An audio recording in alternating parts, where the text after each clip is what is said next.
When Donald J. Trump walks into the White House on this Friday, he will be handed one of the strongest U.S. economies any recent president has inherited. Let's start off with GDP, because the latest reading has actually shown us that the U.S. economy is growing faster than previously thought. It was up 3.5% in the third quarter of last year. And as you can see from this chart, since 1980, the only other president to preside over such a strong economy was George H.W. Bush. And this is in very stark comparison to the negative growth rate that Barack Obama inherited back in 2009.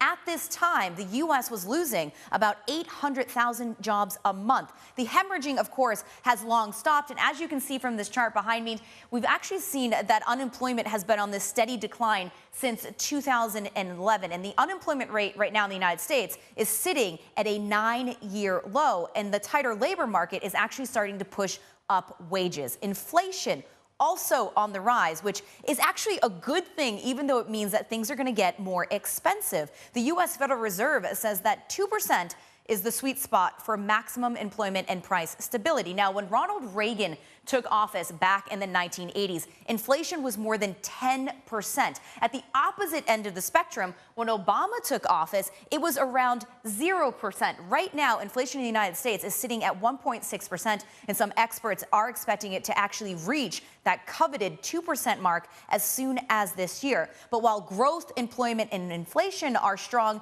it's come at a cost, and this is going to be the debt. The gross national debt in the United States right now is at its highest level ever. It's sitting just shy of $20 trillion. And this is going to be a challenge for Trump, because his team is already pledging hundreds of billions of dollars in new infrastructure spending and to increase defense spending. According to Tax Policy Center, this could add another $7 trillion to federal debt.